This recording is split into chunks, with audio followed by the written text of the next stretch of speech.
بسم اللہ الرحمن الرحیم۔ السلام علیکم۔ ایک بادشاہ نے اپنے دربار میں 3 مشہور مصور بلائے اور ان کو حکم دیا کہ خوشی، اطمینان اور سکون کے موضوع پر تینوں علیحدہ علیحدہ پینٹنگ بنا کے لاؤ۔ پہلے مصور نے تصویر بنائی جس میں نیلا آسمان دکھایا جا رہا تھا، پہاڑوں کے درمیان بہتا ہوا دریا، سرسبز درخت اور چہچہاتے پرندے۔ تصویر دیکھ کر واقعی دل کو سکون محسوس ہوتا تھا۔ دوسرے مصور نے اپنی تصویر میں دکھایا کہ سکون زندگی کے رنگوں میں چھپا ہے۔ اس نے پھولوں کے باغ کی ایک پینٹنگ بنائی جس میں رنگ برنگے پھول، نرم دھوپ، بہتا ہوا جھرنا اور ہوا میں جھولتی تتلیاں تھیں۔ منظر خوبصورت تھا، جیسے فطرت مسکرا رہی ہو۔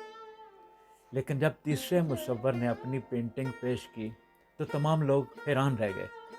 تصویر میں آسمان پر کالے بادل چھائے ہوئے تھے، تیز بارش ہو رہی تھی، بجلی چمک رہی تھی اور پہاڑوں کے کونے پر ایک چڑیا اپنے گھونسلے میں انڈوں پر بیٹھی تھی۔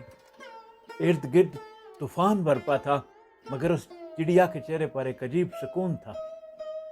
تصویر دیکھتے ہی بادشاہ کی انگلی چڑیا پر جا کھڑی ہوئی اور اس کے منہ سے بے اختیار نکلا، ہاں، یقیناً سکون یہ ہے۔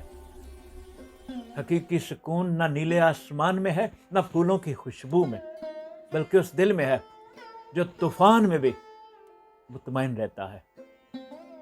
اصل اطمینان یہ نہیں کہ زندگی میں کوئی دکھ نہ ہو، بلکہ یہ کہ دکھوں کے بیچ انسان پرسکون رہے۔ جب حالات بگڑ جائیں، بے قابو ہو جائیں، تب بھی اندر کا چراغ بجھنے نہ پائے۔ اور یہ وہ سکون ہے جو ایمان اور حوصلے سے ملتا ہے۔ زندگی ہمیشہ آسان نہیں ہوتی، کبھی بارشیں، کبھی طوفان، کبھی دھوپ اور کبھی اندھیرا۔ ایسا ممکن نہیں کہ ہم مصیبتوں سے بچ جائیں۔ حقیقی سکون یہ ہے کہ مصیبتوں کے درمیان کھڑے ہو کر انسان مسکرا رہا ہو۔